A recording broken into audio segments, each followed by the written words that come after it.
A nurse was hired to care for a millionaire in a vegetative state, about to die. Before disconnecting the machines, the nurse approached the millionaire and trembled with what he discovered. Liam Foster nervously adjusted the collar of the borrowed uniform as the elevator rose to the penthouse of the luxurious skyscraper. His trembling fingers desperately tried to smooth out the wrinkles of the ill-fitting fabric. The young 25-year-old nurse, fresh out of school and from humble origins, felt the weight of responsibility on his shoulders. His thoughts wandered to his mother, battling cancer in a hospital, while he prepared to care for one of the wealthiest men in the city. "You can do this, Liam. This job is the only chance to save Mom, the way you'll be able to pay for all her treatment. Don't mess it up," he murmured to himself, trying to calm his racing heart. The elevator doors opened silently, revealing an opulent entrance hall that made Liam swallow hard. Persian rugs, works of art that seemed to be worth more than he would earn in his entire life, and an oppressive silence that made each of his footsteps seem like an intrusion. He approached the main door hesitantly, raising his hand to knock when it opened abruptly. Ivy Blackwell, the millionaire James's daughter, stood there, her cold eyes sizing Liam up from head to toe. "You must be the new nurse. I hope you're more competent than your appearance suggests," she said, her voice as cutting as ice. Liam felt his cheeks burn with shame, but he forced a professional smile. "Yes, ma'am, I'm Liam Foster. I'm here to take care of Mr. Blackwell." He extended his hand, which Ivy completely ignored, spinning on her heels and motioning for him to follow her. As they walked down the luxurious hallway, Liam couldn't help but think, "My God, what am I doing here? I don't belong in this world." Ivy stopped abruptly, turning to face Liam with a severe expression. Her icy blue eyes seemed to pierce the young nurse's soul.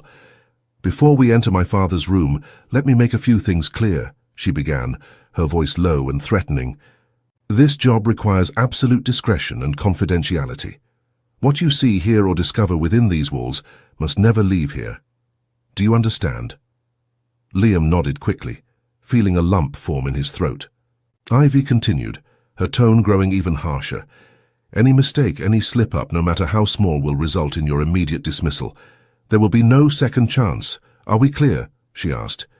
The young nurse swallowed hard, feeling the weight of Ivy's words. He knew he couldn't afford to lose this job. His mother's life depended on it.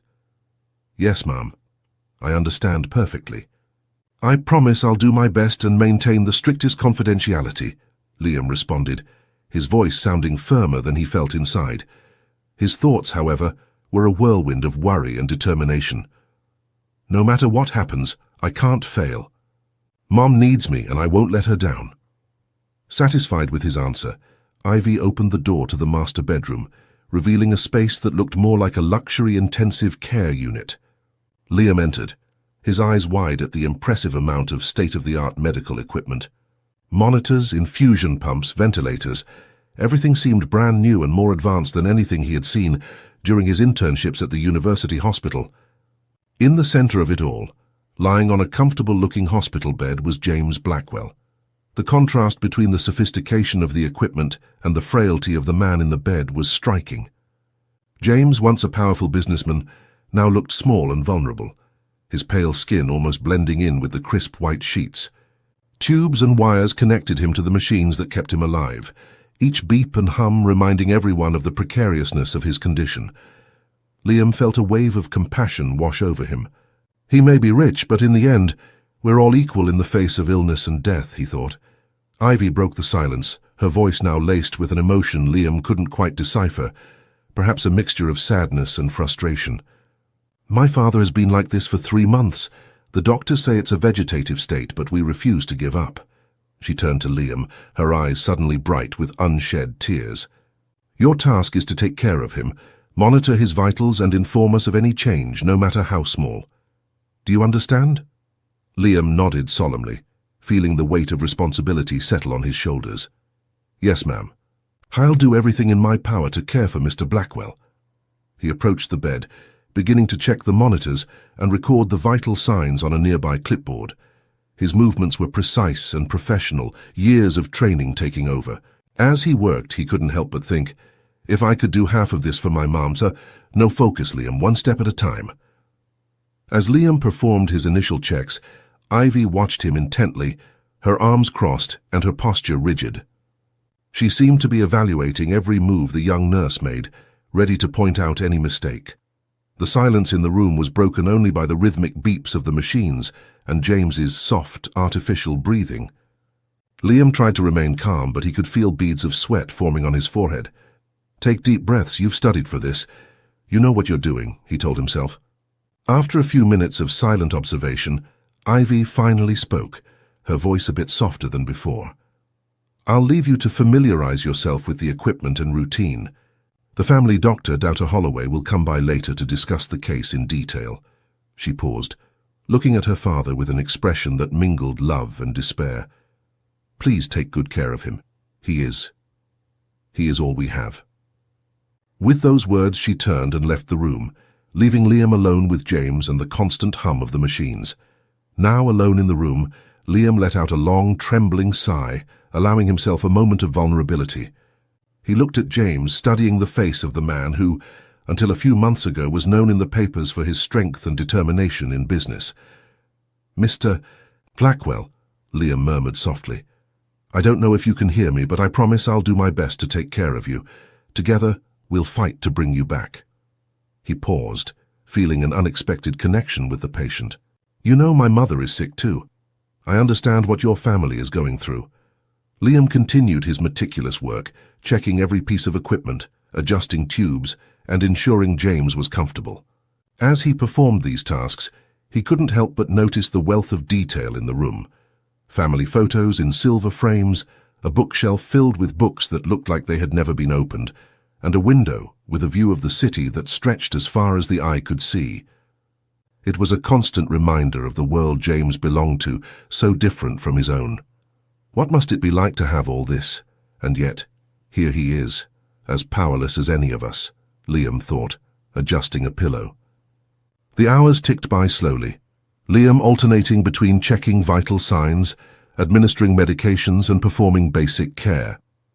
He spoke to James occasionally, telling him about the weather outside or commenting on the news that played silently on the flat-screen TV on the wall. It was a practice he had learned during his rotations. Even comatose patients might sometimes hear and benefit from the interaction. "Who knows, Mr. Blackwell? Maybe you can hear me. And if you can, I want you to know you're not alone. We're all here waiting for you to come back," Liam said softly, checking the drip of one of the intravenous medications. It was during one of those routine checks that it happened. Liam was leaning over James when he noticed something, a movement so subtle that for a moment he thought his eyes were playing tricks on him.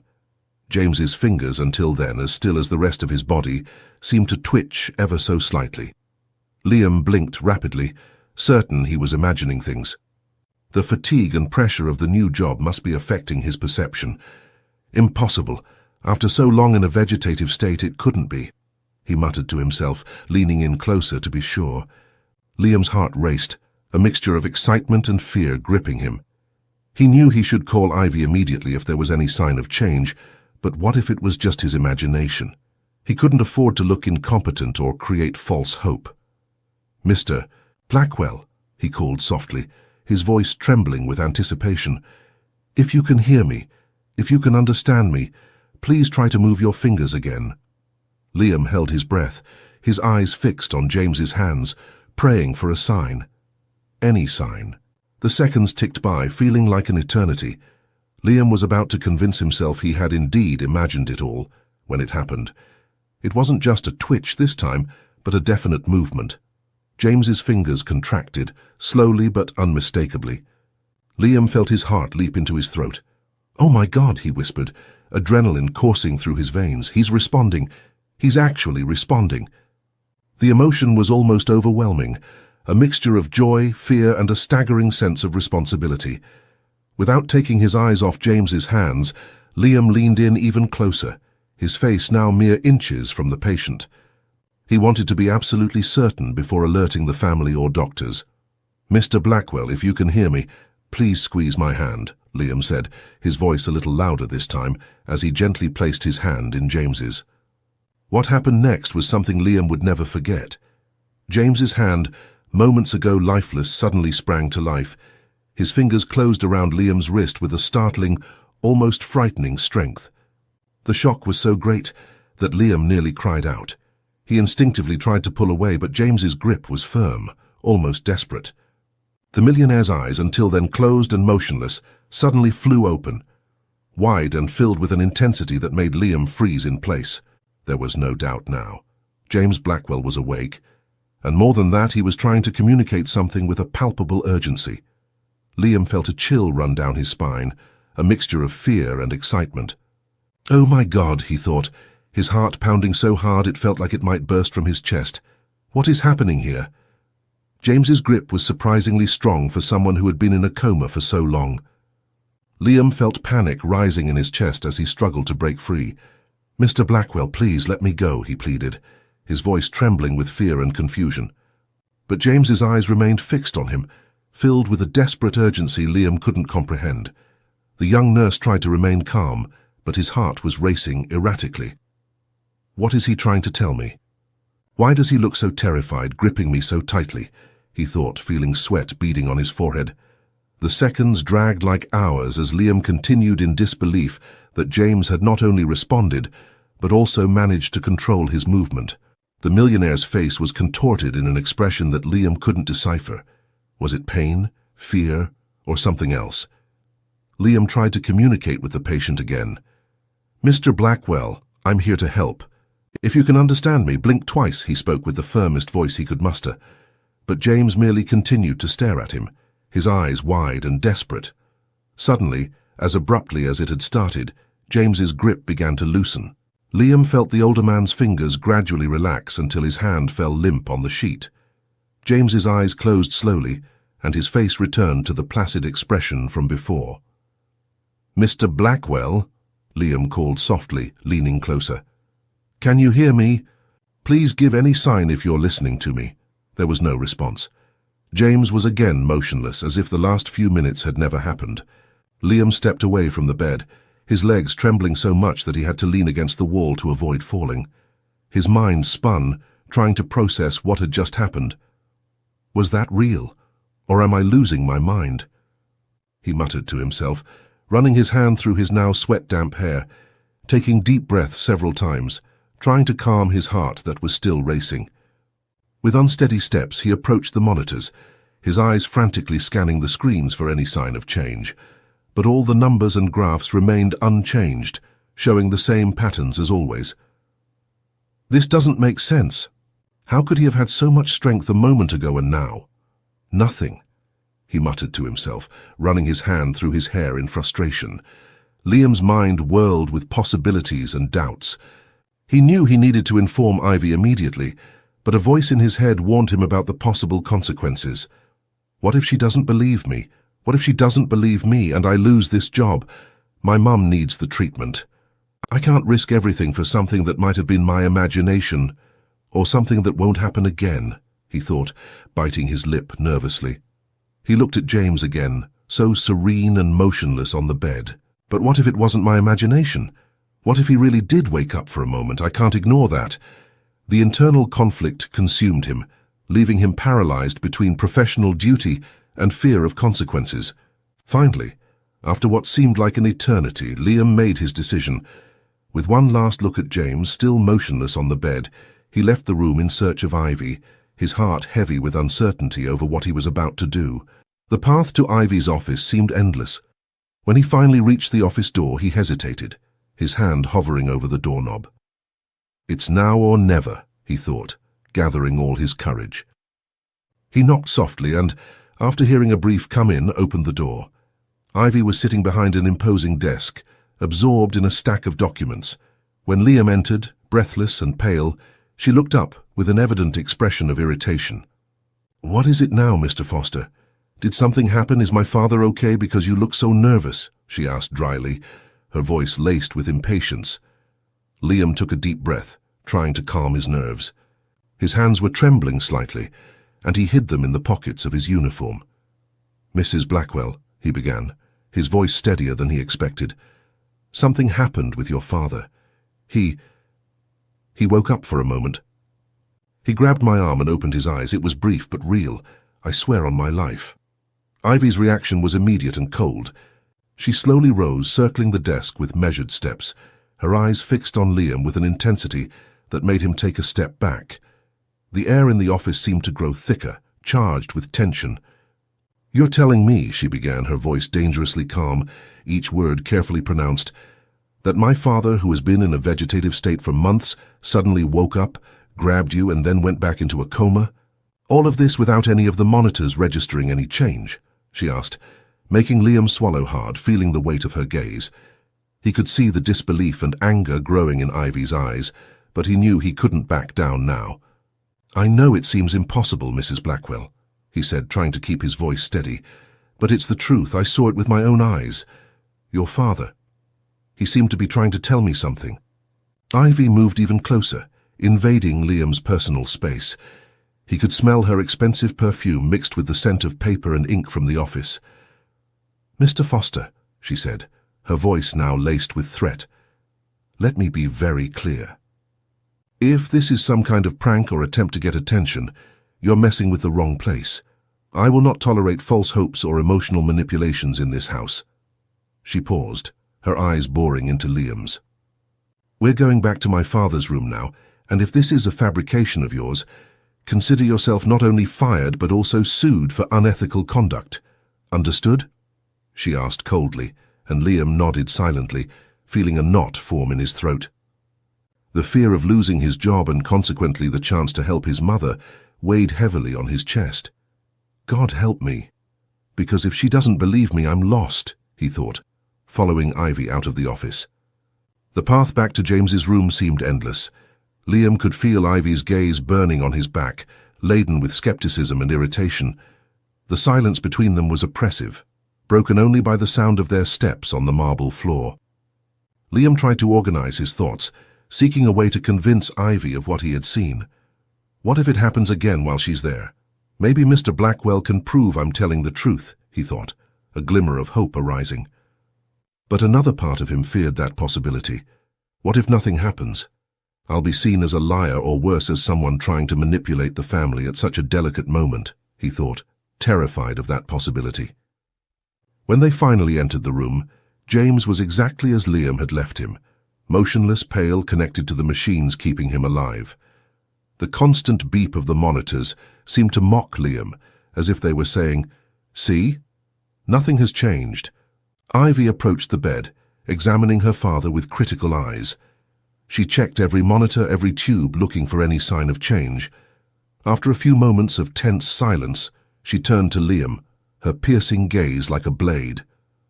"Well, where is this miraculous change you saw? My father looks exactly as he has been for the last few months," she questioned, her tone icy. Liam approached hesitantly, his eyes alternating between James and the monitors. He could feel beads of sweat forming on his forehead, and his hands were trembling slightly. I don't understand," he stammered, feeling the panic rise again. The reality of the situation hit him with full force. There was no proof of what he had experienced. He was awake, I swear he was. His eyes were open, he grabbed my arm. His voice faded, realizing how incredible his story sounded now. Ivy crossed her arms, her expression hardening even further. "Mr. Foster, I warned you about the importance of discretion and professionalism when I hired you. Making up stories and giving false hope is not only cruel, but also extremely unethical," she began, her voice laden with disappointment and restrained anger. Liam's mind raced, trying to find an explanation that made sense. He couldn't have simply imagined it all, could he? Maybe it was an involuntary reflex, he suggested weakly, knowing how ridiculous it sounded even as the words left his mouth. Sometimes comatose patients can have reflex movements that seem intentional. He stopped speaking, realizing he was only digging himself deeper. Ivy let out an exasperated sigh, pinching the bridge of her nose as if trying to ward off an impending headache. "Enough of these fantasies, Mr. Foster. I'm seriously beginning to question your competence for this job." She approached him, her voice lowering to a threatening tone that made Liam instinctively recoil. "Let me be clear. If you create any more problems or spread stories about non-existent miracles, your dismissal will be immediate. And believe me, I will make sure you never work as a nurse in this city again. Understood? Liam nodded silently, feeling defeated and confused. Ivy's words weighed on him like a sentence. He watched as she made one final check of the equipment before leaving the room, shooting him a warning glance as she passed. When the door closed, Liam turned to James, studying the older man's impassive face. "I know what I saw," he murmured to himself, doubt seeping into his voice. "I'm not going crazy, am I?" The room's silence was his only answer, leaving Liam with more questions than answers. He approached the bed, leaning over James. "Mr. Blackwell, if you can hear me, please give me a sign, anything. I need to know I'm not losing my mind," he whispered. But James remained motionless, his chest rising and falling in the mechanical rhythm imposed by the ventilator. The following hours passed in a blur of routines and checks, with Liam constantly casting nervous glances at James, waiting for any sign of movement. But the millionaire remained motionless, as if the earlier incident had never occurred. Liam performed his tasks mechanically, his mind still replaying the afternoon's events. He checked the vital signs, adjusted the medications, and performed basic care, all while struggling against the growing feeling that perhaps, just perhaps, he had imagined it all. As night fell, Liam felt exhausted, both physically and emotionally. He sank into an armchair near James's bed, rubbing his tired eyes. Maybe I really did imagine it all. The stress of the new job, the worry about my mother. Maybe it's affecting my mind more than I realized, he thought, feeling the weight of the day on his shoulders. As he was organizing the medications for the night dose, moving silently around the room so as not to disturb the almost sacred silence that had settled, Liam heard raised voices coming from the hallway. He stopped what he was doing, his body tense, alert. Recognizing Ivy's voice, he silently approached the door, his curiosity overriding his better judgment. The argument seemed heated, and Liam soon identified the second voice as that of a man. He knew Mr. Blackwell had another son named Garrett, although James had never met him in person, but knew of his existence through the headlines that reported on the mansion's owner. "You can't do this, Ivy. Dad deserves more time. We can't just give up on him as if he were a failed business. I don't want them to pull the plug. It's absurd for you to just decide to give up on him in a few more weeks. Give him more time, maybe." "Maybe there's still a way out," Garrett shouted, his voice laden with emotion and a touch of despair that made Liam involuntarily shrink. Liam held his breath, his body as still as a statue. As he listened to the approaching footsteps echoing down the hallway, his heart pounded so fiercely that he feared the sound might betray his presence. The argument between Ivy and Garrett had ceased abruptly, and now the silence was broken only by the echo of footsteps, growing ever nearer. The young nurse felt a bead of sweat trickle down his temple as his mind raced, trying to find a plausible explanation for his presence there. Liam quickly considered his options. Should he pretend to be busy with some task or face the situation head-on? Each second seemed to drag as he wrestled with indecision. "Stay calm, Liam. You haven't done anything wrong. You're just doing your job," he thought to himself. Before he could make a decision, the door opened with a soft creak, revealing Garrett Blackwell. The man stopped abruptly upon seeing Liam, his red, swollen eyes widening in surprise. For a moment, the two stared at each other in silence, the tension palpable in the air. Liam could feel his heart hammering against his ribs as he watched the emotions play across the man's face. Confusion, suspicion, and finally, a guarded curiosity. "Who are you? What are you doing here? Were you spying on us?" Garrett asked, his voice hoarse, betraying his recent tears. His eyes raked over Liam from top to bottom, as if trying to decipher a complex puzzle. Liam felt a wave of empathy mixed with growing panic. "Blackwell's new nurse," he stammered, struggling to find the right words. His hands shook slightly as he clutched the clipboard, as if it were a shield against the unexpected situation. "I was just checking the medications for the nighttime dose." "You must be Mr. Garrett." Liam paused, swallowing hard before continuing. "I didn't mean to interrupt. I should have announced myself. I'm sorry for the intrusion." He watched Garrett's face anxiously, trying to gauge his reaction. "Please don't fire me. I need this job. My mother is ill, and this is what I need to pay for her treatment. Please, sir, I didn't mean to spy on you," Liam pleaded desperately. Garrett looked at Liam for a long moment, as if assessing his sincerity.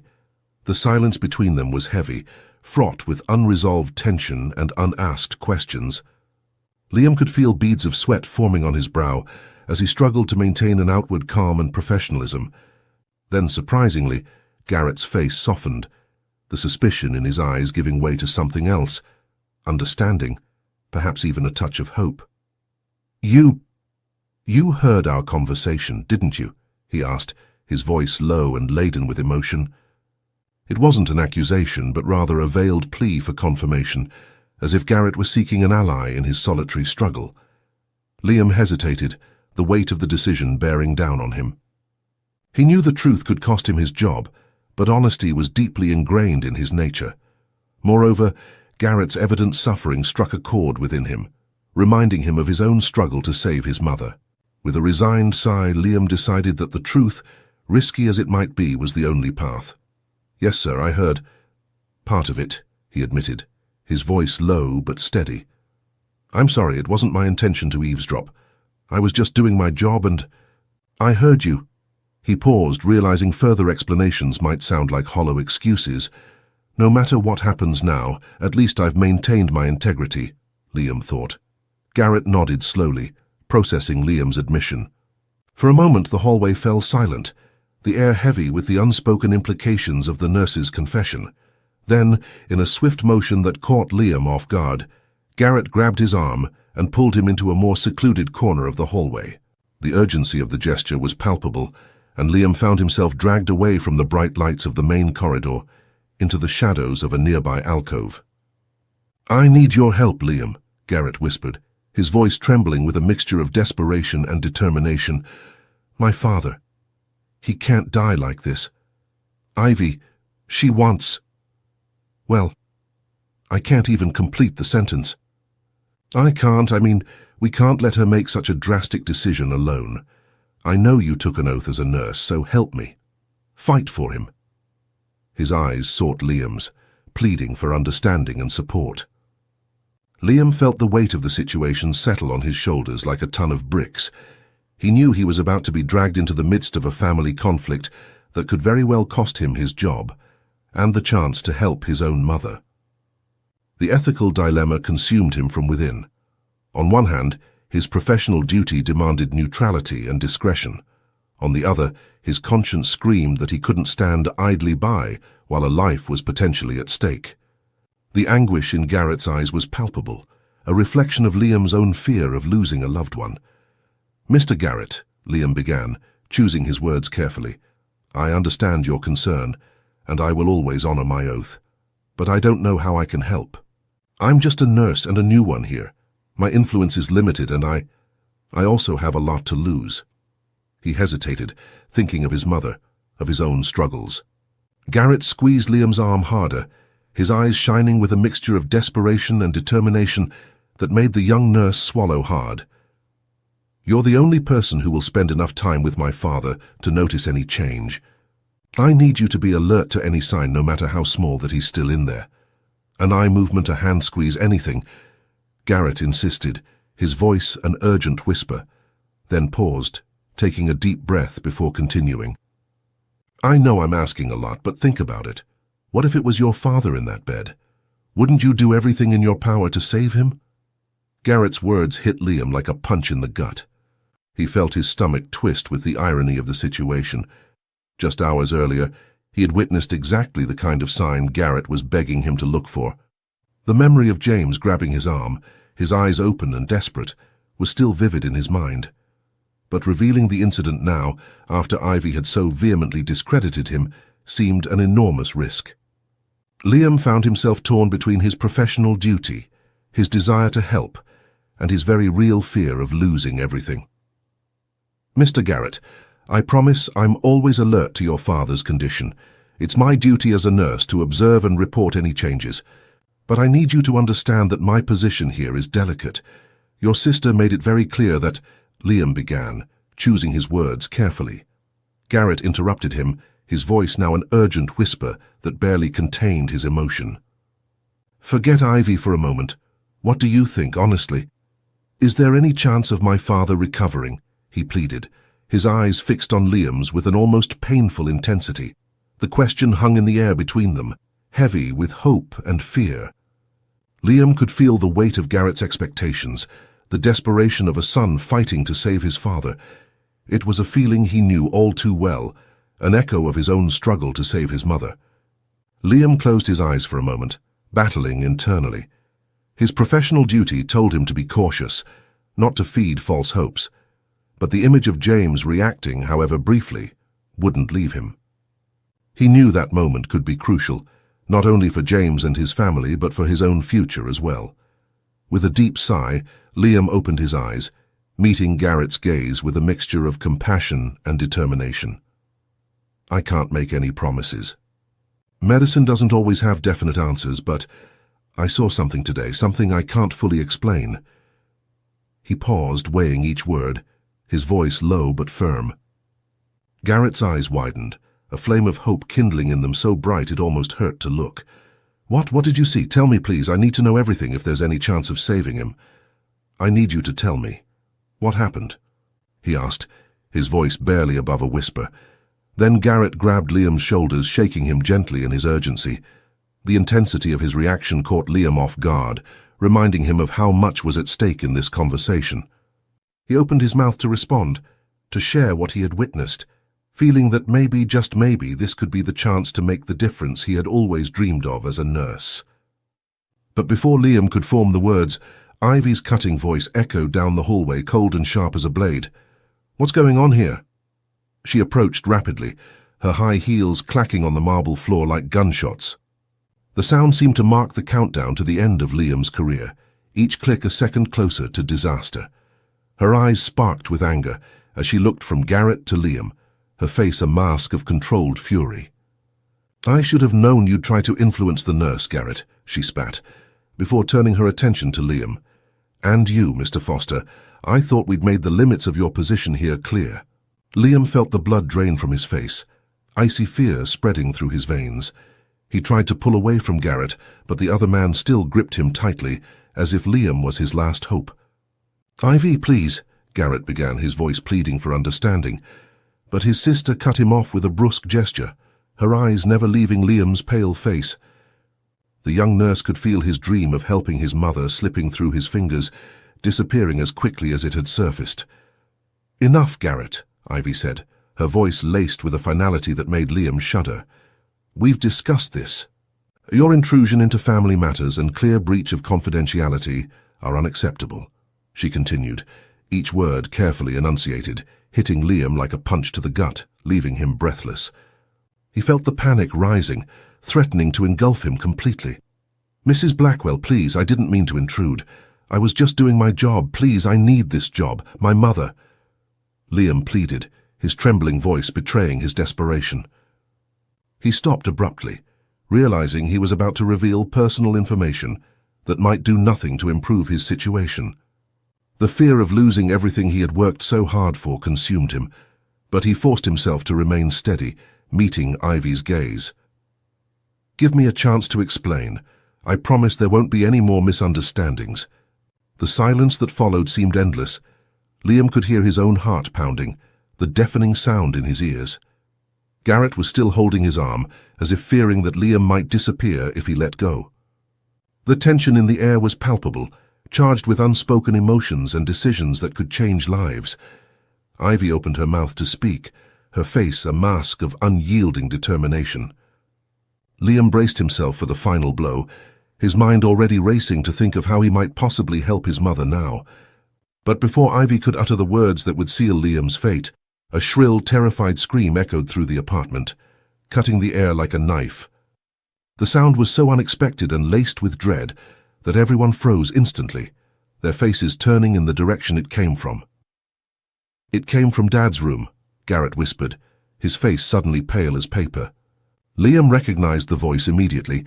It was the assistant nurse who had arrived for the night shift. His stomach twisted with a mixture of fear and adrenaline. What could have caused such an extreme reaction? Without a second thought, acting purely on instinct and training, Liam broke free from Garrett's grip and began running toward the room. Liam burst into the room, his eyes quickly assessing the chaotic situation before him.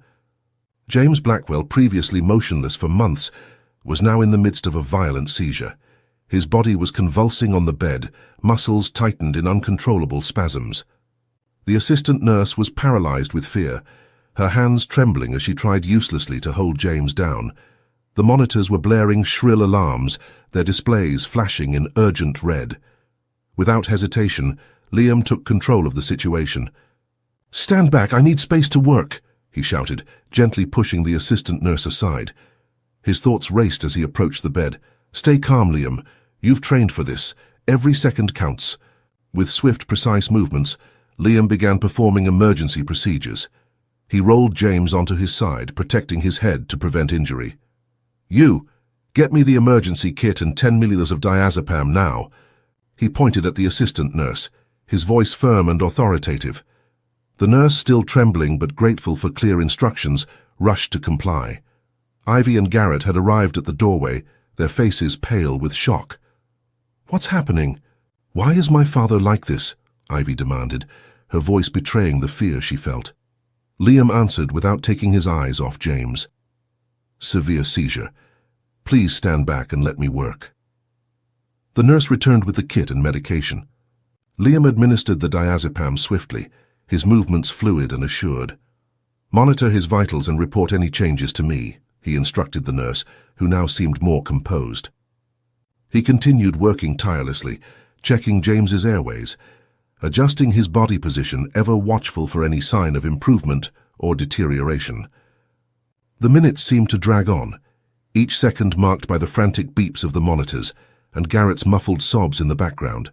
Liam felt beads of sweat trickling down his forehead, but he dared not take his hands off James to wipe them away. "Come on, Mr. Blackwell, stay with me. You're stronger than this," he murmured softly. Gradually the convulsions began to subside. James's breathing, once erratic and shallow, started to stabilize. Liam felt a wave of relief course through his body, but he maintained his focus. "His vitals are normalizing," the nurse reported, her voice now steadier. Liam nodded, allowing himself a small smile. "Good work," he told her. "Keep monitoring him closely." He turned to Ivy and Garrett, who were watching the scene with a mixture of fear and hope. "He's stabilizing, but we need to call a doctor immediately." Minutes later, Dr. Holloway rushed into the room, his white coat billowing behind him. "What happened?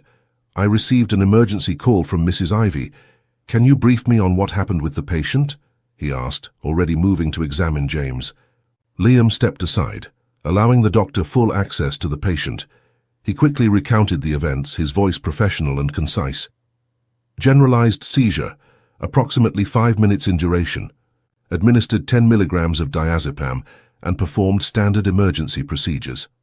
Dr. Holloway listened attentively, his skilled hands examining James as Liam spoke. After a few minutes of thorough examination, Dr. Holloway straightened up, a pensive look on his face. He turned to Liam, an expression of approval in his eyes. "Excellent work, Mr. Foster. Your swift and precise actions likely saved Mr. Blackwell's life." Liam felt a surge of pride and relief course through his body. He had done his job, and done it well. The doctor turned to Ivy and Garrett, who were anxiously awaiting news. "Your father's condition is stable now, but we'll need to run further tests to understand what triggered this seizure. It could be a sign of increased brain activity, but I don't want to raise false hopes." Ivy, who until then had maintained an impassive expression, finally let her mask of control slip. She approached Liam, her eyes a complex mix of emotions. "Mr. Foster," she began, her voice trembling slightly, I owe you an apology. Your actions today went above and beyond what we could have expected." She paused as if struggling internally. "You may continue working here, but understand that you will still be under close observation. I don't want any more intrusions into our personal lives," she stated, and Liam nodded, feeling an enormous weight lifted off his shoulders. "Thank you, Mrs. Blackwell. I promise I won't let you down." The following hours passed in a blur of activity. Tests were performed, medications adjusted, and constant vigilance was maintained over James.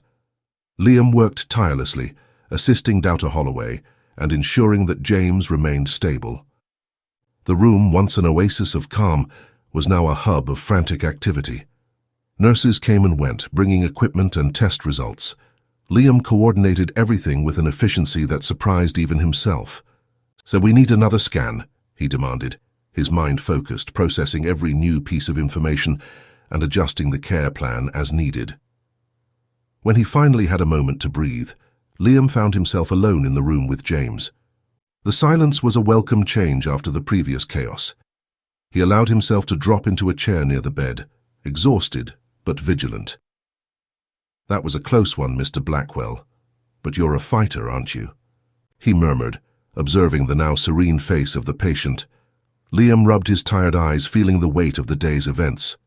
His mind drifted to his mother, reminding him of the reason he couldn't give up, no matter how difficult things became. "We both have people to fight for, Mr. Blackwell. Your children seem to love you very much, each in their own way.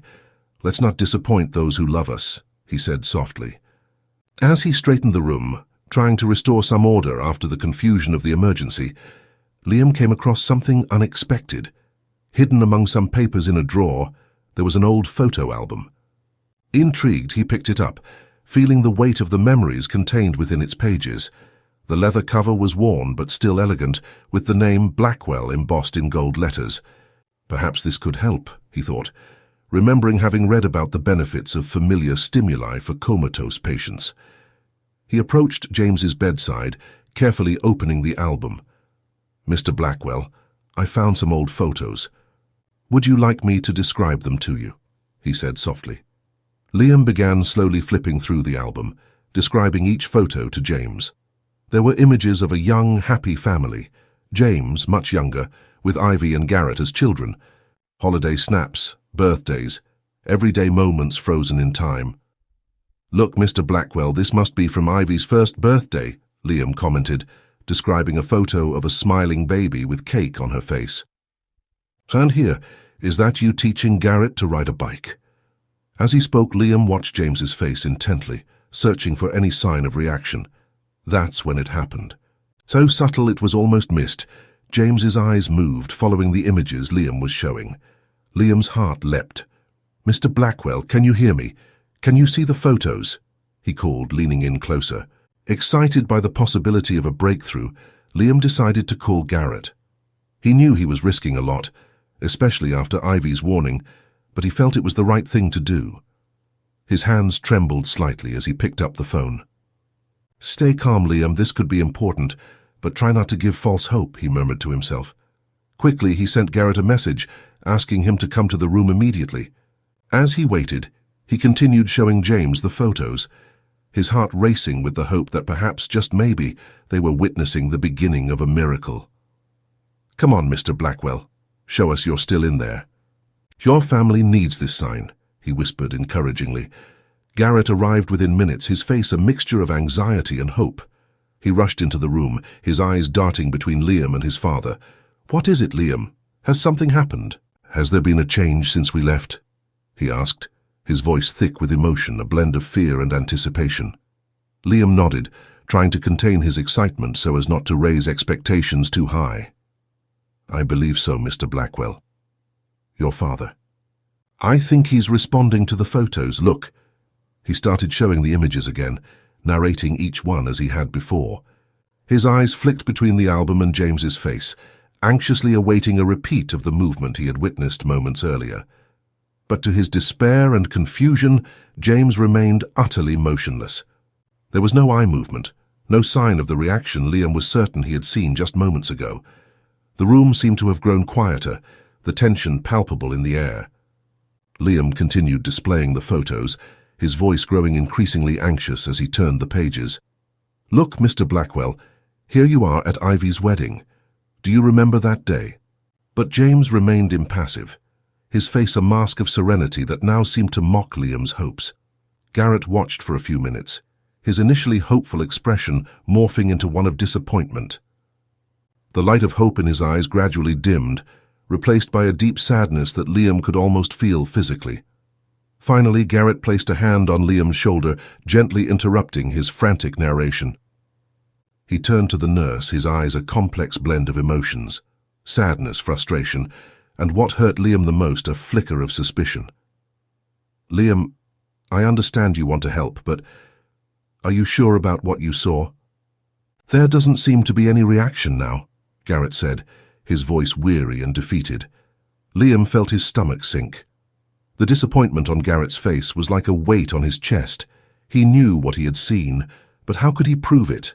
How could he convince Garrett when the evidence had vanished as mysteriously as it had appeared? "I swear, Mr. Blackwell," he was responding, "I wouldn't make something like that up." "Please believe me," he said, his voice thick with desperate conviction. Liam could feel Garrett's gaze upon him, assessing, weighing. The silence in the room was oppressive, broken only by the steady beep of the monitors, a cruel reminder of James's unchanging condition. In the days that followed, Liam plunged into an almost obsessive mission to prove that James Blackwell was still present, trapped within his own body. Every free minute was dedicated to stimulating any kind of response from the patient. The hours dragged on while Liam spoke incessantly, describing the weather outside, the latest news, even narrating soccer games that he discovered the millionaire's son that James adored. His hands, already calloused from constant work, flipped through family albums repeatedly, hoping to provoke that subtle eye movement he had witnessed before. "Come on, Mr. Blackwell. I know you're in there." "Show us again," Liam murmured, his voice hoarse from so much talking. As the days passed, Liam expanded his arsenal of stimuli. He brought a small portable radio and began playing James's favorite songs, which he had asked Garrett about, filling the room with the soft chords of classic jazz. He watched closely for any change in heart rate, any fluctuation in the monitors, desperately searching for any sign of response. But James remained stubbornly motionless, his eyes closed, his face a serene mask that seemed to mock Liam's frantic efforts. The young nurse felt frustration growing within him, mixed with a fierce determination. "I won't give up on you, even if it's the last thing I do in this job," he promised in a low voice, gently adjusting James's pillow. The tension in the apartment was palpable, growing with each passing day. The fateful deadline for turning off the machines loomed like a storm on the horizon, casting a shadow over all the inhabitants of the penthouse. Ivy became increasingly irritable, her presence in her father's room marked by cold looks and cutting words. Liam could feel the weight of her scrutiny every time he entered the room. "Mr. Foster, I hope you're not feeding my brother false hopes," she would say, her voice sharp as a razor. Liam swallowed hard, forcing a professional smile. "Just doing my job, Mrs. Blackwell. Nothing more, nothing less." Garrett, on the other hand, was an emotional roller coaster. There were moments when he would enter the room beaming, convinced that he had seen a movement, a blink, anything that could indicate his father was coming back. "Liam, did you see that?" "I'm sure he moved his finger," he would exclaim, his eyes shining with an almost painful hope. But those moments were invariably followed by periods of deep despair, where Garrett would sit silently beside the bed, holding his father's inert hand, silent tears streaming down his face. Liam watched these oscillations with a heavy heart, knowing all too well what it was like to cling to every shred of hope when a loved one was ill. As the deadline approached, Liam made a drastic decision. He knew he was risking his job, perhaps even his career, but he couldn't bear the thought of missing any opportunity to witness a sign of consciousness in James. Against Ivy's express orders, he decided to spend the night in the room. "There's just an extra precaution. I want to make sure we're closely monitoring any changes over the next 24 hours, he thought. Night fell over the city, the incandescent lights twinkling outside like earthly stars. Liam settled into an armchair beside James's bed, determined to remain awake and vigilant. The hours dragged on, marked only by the rhythmic beeping of the monitors and James's artificial breathing. Liam fought against sleep, his eyes burning with the effort to stay open. He spoke softly to James, sharing stories from his own life, about his sick mother, his dreams and fears. "You know, Mr. Blackwell, sometimes I wonder if I'm doing the right thing, if I'm not just prolonging the inevitable, but then I remember my mother, how I would do anything to save her. And I know I have to keep trying. For you, for your family," he murmured, his voice thick with fatigue. At some point in the early morning hours, Liam must have dozed off. He woke with a start, disoriented for a moment. Something had woken him, a sound so faint it was barely perceptible. Blinking away the sleep, Liam leaned forward, his eyes adjusting to the dimness of the room. That's when he saw something that made his heart stop for an instant. Tears, silent tears, were streaming down James Blackwell's face. Liam held his breath, barely daring to believe what he was seeing. "Mr. Blackwell, can you hear me?" he called softly, his voice trembling with emotion. With shaking hands, Liam reached for his cell phone in the pocket of his uniform. He needed to document this, needed proof. His heart was pounding frantically as he tried to turn on the device, but nothing happened. The screen remained stubbornly dark. "No, no, no," he muttered desperately, repeatedly pressing the power button. But it was no use. The battery was completely dead. Liam felt a mix of frustration and despair consume him. Here was the proof he had been seeking, and he had no way to record it. "Damn it, this has to work. If I can't prove this, he's going to—" "No, don't think about it," Liam whispered to himself, fighting the urge to hurl the phone against the wall. Forcing himself to calm down, Liam turned his attention back to James. The tears continued to fall, a silent testimony to a consciousness that everyone believed had been lost. Gently, Liam took a tissue and wiped James's face, his touch soft and respectful. "It's okay, Mr. Blackwell, I'm here. I won't leave you alone," he said softly, his voice laden with emotion. He held James's hand, feeling a connection that went beyond words.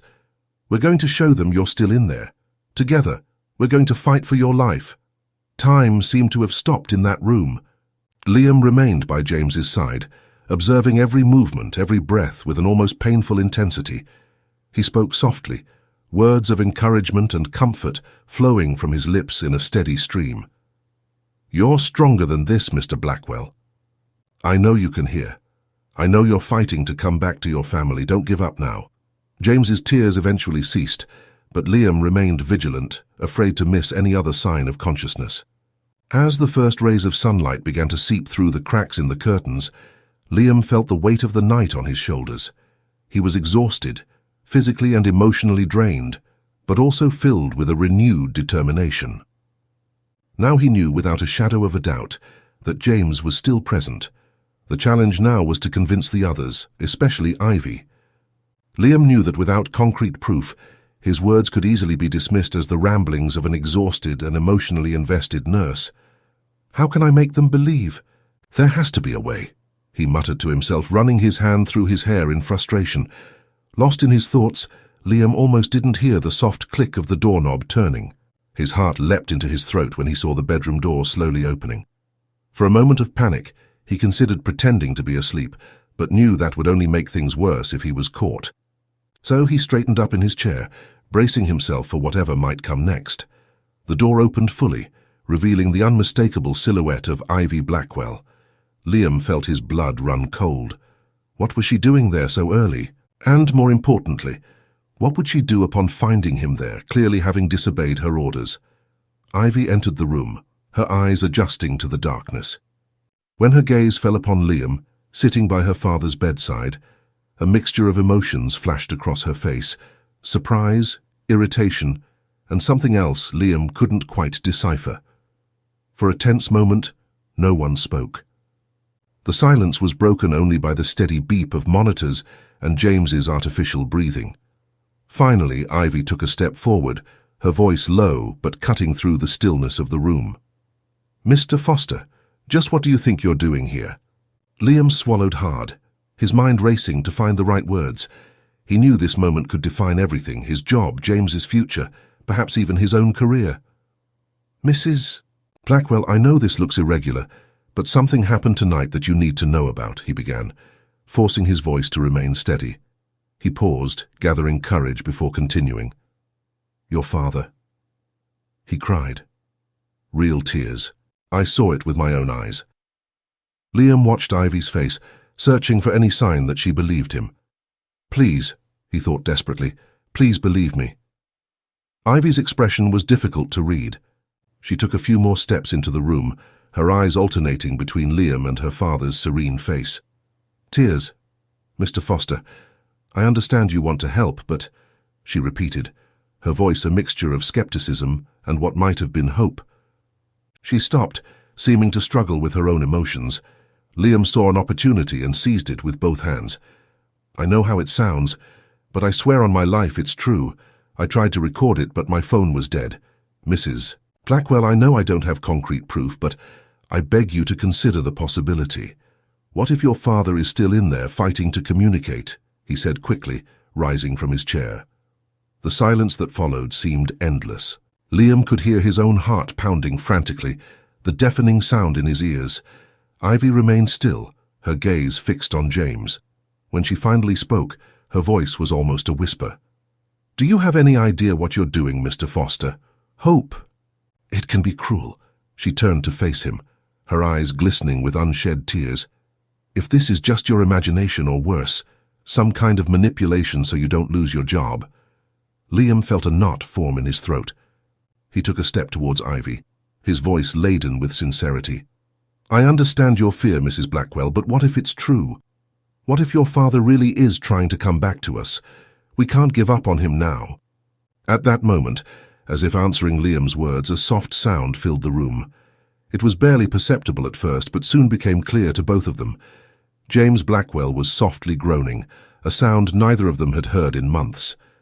Liam and Ivy froze, their eyes wide with shock and renewed hope. The groan grew slightly louder, unmistakable now. Liam moved quickly to the bedside, his voice trembling with emotion. "Mr. Blackwell, can you hear us?" Ivy joined him, her hands gripping the bed rails tightly. "Dad! Dad, we're here!" she called, her voice choked. James's eyes remained closed, but his lips moved slightly as if trying to form words.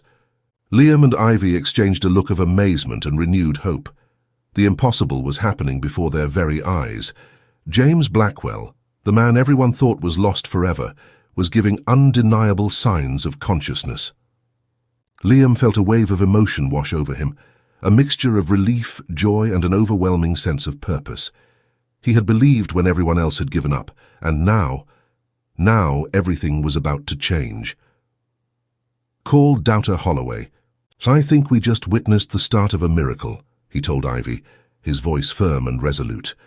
Doubter Holloway arrived at James's room with surprising swiftness, his face a mixture of professional skepticism and barely concealed curiosity. Liam watched anxiously as the doctor performed a series of tests, his heart pounding with a mixture of hope and fear. The cold stethoscope slid over James's chest, bright lights were shone into his eyes, and verbal commands were given in varying tones. Each second felt like an eternity to Liam, who alternated his gaze between James's impassive face and Doubter Holloway's concentrated expression. The tension in the room was palpable, the silence broken only by the constant beeps of the monitors and the occasional murmurs from the doctor. "Please, show us something. Anything, Mr. Blackwell.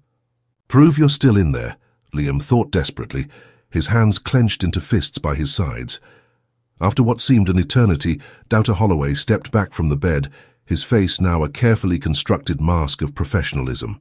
Liam felt his heart sink as he saw the doctor's expression, recognizing the subtle signs of disappointment and resignation. The young nurse fought the urge to intervene, to insist that the doctor look again, to search deeper. But he knew his place was to remain silent, awaiting the verdict that could change everything. "Mrs. Blackwell, Mr. Foster, I found no concrete signs of consciousness in Mr. Blackwell. The movements and sounds you witnessed are likely involuntary reflexes, common in patients in a vegetative state," began Doubter Holloway, his voice measured and controlled, echoing in the silent room. The doctor paused, letting the words sink in, his eyes moving between Liam and Ivy, assessing their reactions. "I understand the desire to see progress, but we must be realistic about Mr. Blackwell's condition."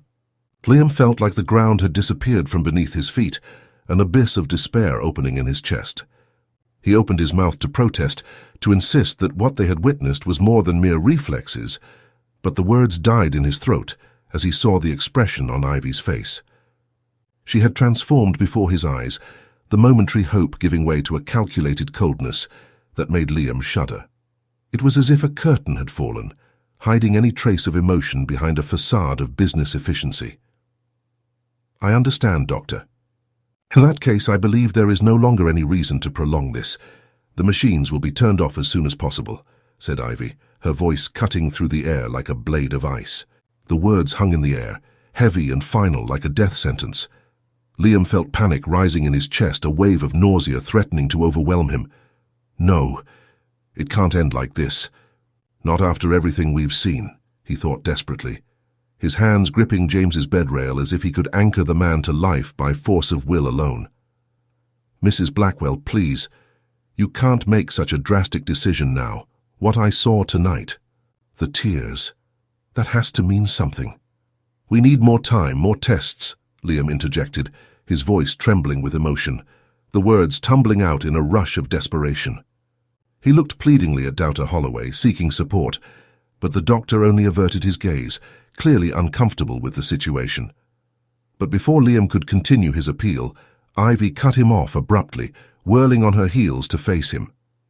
Her eyes flashed with anger, a contained storm about to erupt. Enough, Mr. Foster. Your obsession with my father's condition has gone too far. You're delusional, and worse, you're influencing me with your fantasies, she hissed, each word laced with venom. She took a step towards him, invading his personal space, her voice low and threatening. From now on, you are forbidden from entering this room without supervision. You will only come in to do your job, supervised by someone else. If I hear one more word about miracles or signs, I won't hesitate to call security. Are we clear? Liam felt as if he'd been punched in the gut, the air escaping his lungs. He stumbled back, his back hitting the cold wall of the room. The reality of the situation hit him with full force. He was alone in his belief, seen as a madman clinging to false hope. He looked to Dr. Holloway again, seeking any support, any sign of doubt or hesitation he could use in his favor. But the doctor only averted his gaze, clearly uncomfortable with the situation, his silence as damning as Ivy's cutting words. With a brief nod, the doctor withdrew, his footsteps echoing down the hallway, leaving Liam alone to face Ivy's fury. The young nurse felt the weight of defeat on his shoulders, but something inside him refused to give up. Mrs. Blackwell, I swear I'm not making anything up. Please, give your father more time. He deserves that chance. Liam tried once more, his voice almost a whisper, laden with pleading. But Ivy had already turned away, her rigid posture an impenetrable barrier. She left the room without looking back, the sound of her heels on the marble floor like hammers into the coffin of Liam's hopes. For several minutes Liam remained motionless, leaning against the wall, trying to process what had happened. The room, once a battlefield of emotions and arguments, now seemed strangely empty and silent. The constant beeping of the monitors seemed to mock him, a cruel reminder of how close and yet so far he was from proving that James was still present. Slowly, as if moved by a force beyond his conscious will, Liam approached the bed. His eyes traced James's serene face, desperately searching for any sign, however small, of the awareness he was sure he had witnessed. I won't let them give up on you and unplug the machines. I might lose my job, but I won't give up on what's right to do, Liam muttered, his determination growing again, fueled by the injustice of the situation. With hurried steps and a heavy heart, Liam left the room in search of Garrett. His mind raced, trying to formulate a plan, a strategy, anything that could reverse the seemingly hopeless situation. He found James's younger son in the office, an elegant but oppressive room, filled with reminders of the empire James had built. Garrett was leaning over a pile of documents, his face a mask of exhaustion and worry that seemed to have aged years in just a few days. When Liam entered, Garrett looked up, a spark of hope briefly shining in his eyes before quickly being replaced by resignation, as if he already expected bad news. Liam, what happened? I heard raised voices. Ivy sounded furious, he said, his voice tired and hoarse, betraying sleepless nights and days of constant worry. Liam approached the desk, his words pouring out in a desperate torrent, as if fearing that if he stopped speaking, the reality of the situation would crush him completely. He told about the tears he had witnessed during the night, the moans he and Ivy had heard, Dr. Holloway's skeptical reaction, and Ivy's cold, calculated decision. His hands gesticulated frantically as he spoke, his eyes pleading with Garrett to believe him, to see the truth behind his words. Garrett, I swear on my life, your father is in there. He's trying to communicate, trying to come back to us. We need more time. We can't let him go like this, not when there's a chance, however small. Garrett listened in silence, his face a complex mixture of emotions, hope, fear, doubt, and a deep, overwhelming sadness. When Liam finished, he let out a deep sigh, the sound carrying the weight of all the lost battles and frustrated hopes of the past months. Running his hand through his hair in a gesture of frustration that was so reminiscent of his father that Liam felt a pang in his chest, Garrett finally spoke. "Liam, I want to believe you. More than anything in the world, I want to believe my father is still with us. But I'm losing hope. Every day that passes, every negative test. It's like losing my father all over again. It's like watching him die a little more with each hour," he explained, visibly struggling with the words as if each one was a betrayal of everything he wanted to believe. Liam felt his heart ache with the evident pain in Garrett's voice. He knew that feeling well, the despair of watching someone you love slowly slip away, powerless to stop it. It was like reliving his own mother's illness, that suffocating feeling that no matter how hard you try, it's not enough. "Can't we stop Ivy?" "There must be some legal process we can start to buy more time," Liam asked, grasping at any possibility, however remote. Garrett shook his head sadly, his eyes fixed on a family photo on the desk.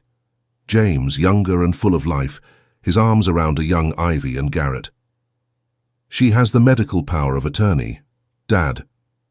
He trusted her judgment. "Legally, there's nothing we can do. The decision is hers," he said, the words coming out like a painful confession. The revelation hit Liam like a bucket of cold water, extinguishing the last embers of hope he was trying to keep alive. He stepped away from the desk, unable to remain still, his mind racing for a solution, anything that could change the course of events that seemed to be unfolding inexorably toward a tragic end. He couldn't let things end like this, not when he was so certain that James was still present, fighting to come back. It was madness, of course, but at this point, what choice did he have? Liam fell silent for a moment, his mind churning with possibilities and risks. The conversation with Garrett had only confirmed his suspicions. Legally, there was nothing they could do to stop Ivy. But Liam couldn't accept that. Not when he was so certain that James was still present, struggling to communicate. An idea began to form in his mind, risky and potentially disastrous for his career, but perhaps their only chance. Liam knew he couldn't involve Garrett or anyone else. This would have to be something he did alone, risking everything. The plan was daring. Use his lunch break to take James to a nearby clinic, have a more detailed brain activity scan performed, something that could pick up signals the tests at the apartment might have missed. It was risky, potentially illegal even, but it could be their only chance to prove James was still there, fighting to communicate. Liam carefully weighed the pros and cons in his mind. If he were caught, he would lose his job, his license, everything he had worked so hard for. His career as a nurse would be over. But when he thought of the alternative, of James being unplugged, of all the lost possibilities, he knew he had no choice. It's the right thing to do. If there's even a chance, however small, I have no right to ignore it, Liam muttered to himself, his determination growing. As he mentally worked out the details of the plan, Liam felt a mixture of adrenaline and fear coursing through his veins. He would use his authority as a nurse to arrange the transport, claiming the need for routine exams that couldn't be performed in the apartment. It would have to be fast, discreet, and above all, well executed. There would be no margin for error. It was a plan fraught with potential pitfalls, but it was all he had. As he finalized the details in his mind, Liam felt the weight of responsibility on his shoulders. It was like standing on the edge of a cliff, knowing that the next step could mean salvation or destruction. This has to work. It's James's last chance. And I'll do it alone, no matter the cost, he thought to himself, determination hardening his resolve. Hours later, with everything carefully planned, Liam's heart was pounding in anticipation of what he was about to do. He entered James's room, quickly checking his vitals and ensuring everything was stable. With careful movements, he began preparing James for transport, disconnecting non-essential monitors and organizing the necessary portable equipment. As he worked, Liam couldn't help but speak softly to James. "Come on, Mr. Blackwell, I know you're in there. Today's the day we're going to prove it to everyone. If anyone comes to unplug you today, they won't find you here. If I have to, I'll take you to my house, anywhere until you get a chance." His hands trembled slightly as he adjusted the tubes and checked the connections. The magnitude of what he was about to do hit him full force. If he were caught, it wouldn't just be his job at risk, but his entire career. With James ready for transport, Liam took one last look around the room, ensuring he hadn't left any evidence of his plans behind. He checked his watch, just a few minutes until his official lunch break. The timing was crucial. It was at that moment that Liam heard it, the soft but unmistakable sound of the private elevator rising. His heart seemed to stop for an instant. No one should be arriving now. Ivy had warned that they would unplug as soon as possible after the diagnosis, so the sound of the elevator seemed to mark the end of the countdown to what could be the end of everything Liam had planned. Liam felt his body freeze, panic rising in his chest like a cold wave. His eyes frantically scanned the room, searching for any evidence of his plans he might have left in plain sight.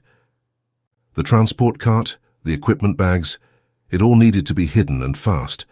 With frantic movements, he began pushing the cart towards the room's spacious closet, his heart pounding so hard he thought it might burst at any moment. Come on, come on. It can't end like this, not now," he muttered to himself, adrenaline coursing through his veins. As he struggled to hide the evidence, Liam heard voices approaching down the hallway. He immediately recognized Ivy's authoritative tone, accompanied by other voices he didn't know. His stomach sank as he realized what was happening. Ivy had brought the team to unplug. It wasn't just his plan in jeopardy now. It was James's life itself. With one last desperate shove, Liam managed to close the closet door, sealing away all his hopes of saving James. Taking a deep breath, he forced himself to recompose, assuming his usual professional demeanor. "Stay calm, act naturally, as if nothing is wrong," he thought, adjusting his uniform. The door to the room opened, revealing Ivy at the head of a small group of medical professionals. Her eyes swept the room, finally landing on Liam with a mixture of surprise and suspicion. "Mr. Foster, I didn't expect to find you here. I thought you said you'd only be here under supervision," she said, her voice as cold as ice. Liam swallowed hard, forcing a professional smile. "There was no need, ma'am. I was just performing the routine care, Mrs. Blackwell. Is there anything I can do to assist?" he responded, silently thanking himself for his voice not wavering. Ivy studied him for a moment, as if trying to read his thoughts. Finally, she nodded briefly. "We're here to finalize things," she said, her voice lowering slightly. "The family would like a moment alone with my father before we proceed." Liam felt his heart clench at those words. It was real. It was really happening. He nodded mechanically, moving to leave the room. As he passed Ivy, she grabbed his arm, her voice a sharp whisper. "And Mr. Foster, don't even think about interfering. This is a family matter." Dr. Holloway, who was leading the medical team, stepped forward. His face was grave, the years of experience evident in the lines around his eyes. "Mrs. Blackwell, before we begin, I need to confirm one more time that this is truly your final decision. Once we unplug the machines, there will be no going back," he began, his voice calm but firm. Ivy took a deep breath, her face a mask of determination. "I am aware of the consequences, Doctor. This decision was not made lightly. It's what's best for everyone, especially for my father," she replied, her voice laden with contained emotion, pausing as she looked at James's motionless face. He wouldn't want to live like this, hooked up to machines, with no dignity. Liam felt anger rising within him, mixed with an overwhelming despair. How can she be so sure? How can she give up so easily? Liam thought before he could stop himself. The words came out of his mouth. "With all due respect, Mrs. Blackwell, I don't think it's best for Mr. Blackwell. He has shown signs of improvement, however small. Can't we give him more time?" he said, his voice shaking slightly. The silence that followed was deafening. All eyes turned to Liam, some in shock, others in anger. Ivy took a step toward him, her eyes flashing dangerously. "Mr. Foster, your opinion wasn't asked for. You're just a nurse, not a family member or the attending physician. I suggest you stick to your duties or leave immediately," she hissed, each word laced with threat. At that moment, the door opened again and Garrett entered the room, his face pale and tense. He looked around, taking in the scene before him with growing alarm. "What's going on here? Why are there so many people? Ivy, what are you doing?" he asked, his voice shaking slightly.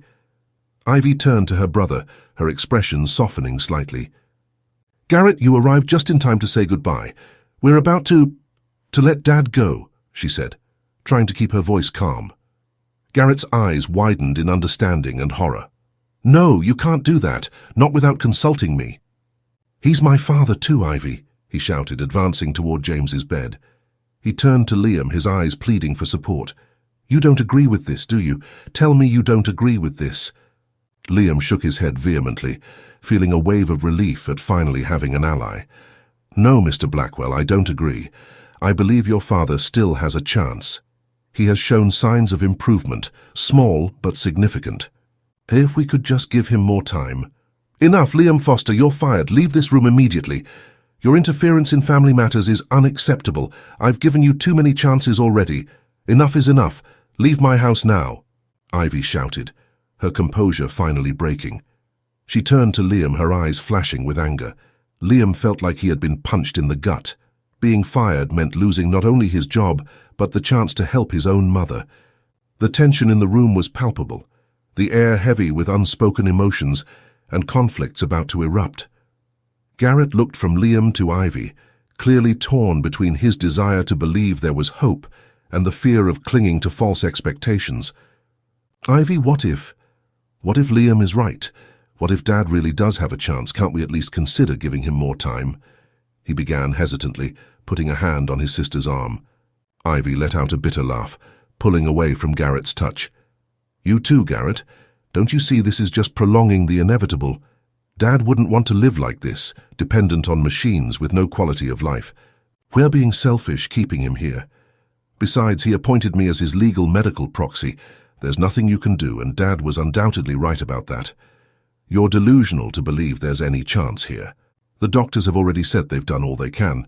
This is delaying the inevitable." As the siblings argued heatedly, their voices rising in a mix of accusations and pleas, Liam silently approached James' bedside. He could feel the medical team's eyes on him, a mixture of pity and disapproval. But he didn't care. All that mattered now was James, and the chance, however small, of bringing him back. "Mr. Blackwell, I know you can hear me. I know you're fighting to come back. Please give us a sign, anything. Your family is here. They need you. Don't give up now, not when we've come this far," Liam whispered, leaning close to James's ear, his voice low and intense. The argument behind him grew louder, with Garrett now openly pleading for more time, and Ivy insisting it was time to let their father go. Doubter Holloway tried to mediate, his professional voice barely concealing his own discomfort with the situation. "Please, I understand this is a difficult decision, but we need to think about what's best for the patient," he said. Finally, Ivy raised her hand, silencing everyone with an abrupt gesture. "Enough, let's say goodbye. It's the least we can do for Dad before we let him go," she said, her voice thick with pent-up emotion and a finality that made Liam shudder.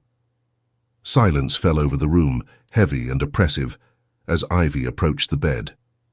She took James's hand, her tears finally falling freely, breaking the mask of control she had held for so long. "Dad, you've always been my rock, my example.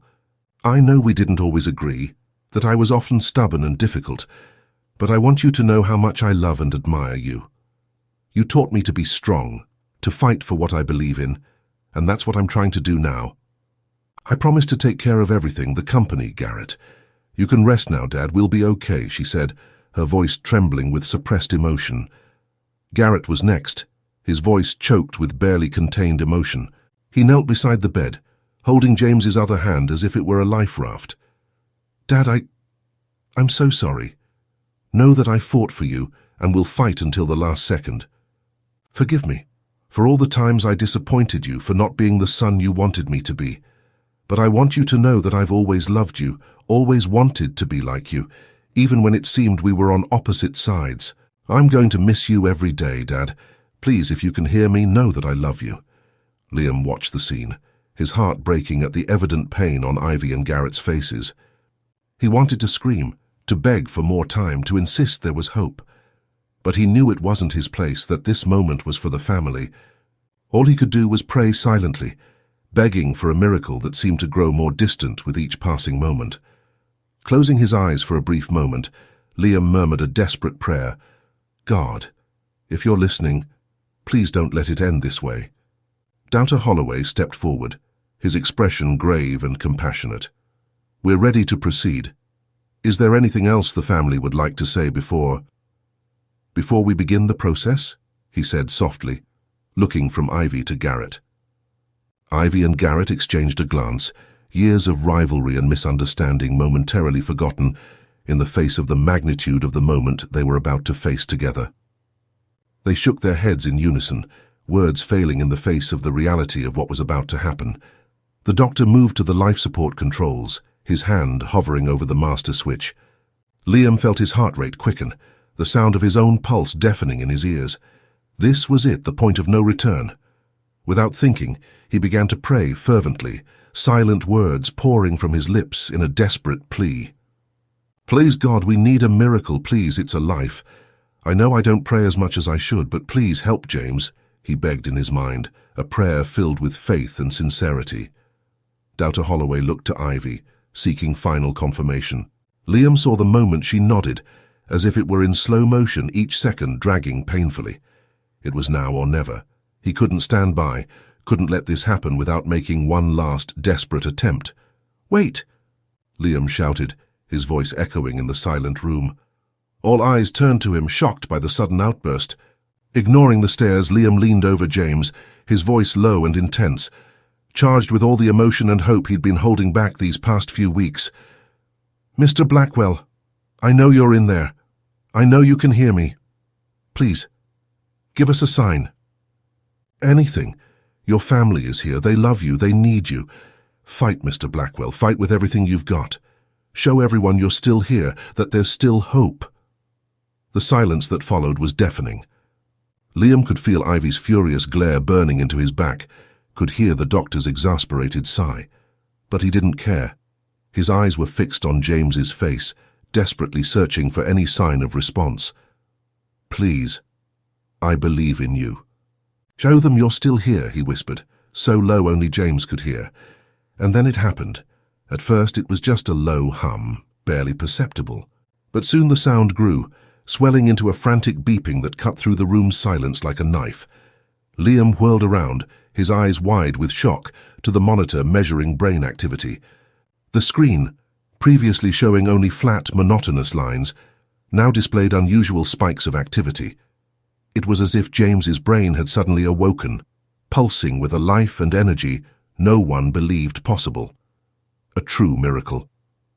Liam stared, awestruck, at the spikes of activity on the monitor. His heart was pounding frantically, adrenaline coursing through his veins as he tried to process what he was seeing. It couldn't be a coincidence, not after everything that had happened. The lines on the monitor, once flat and monotonous, now danced in a frenzied rhythm, as if trying to tell a long, silent story. With shaking hands, he turned to Garrett, who was standing beside the bed, his voice coming out in a desperate shout. Garrett, look at the monitor. Garrett rushed over, his eyes wide and fixed on the flashing screen.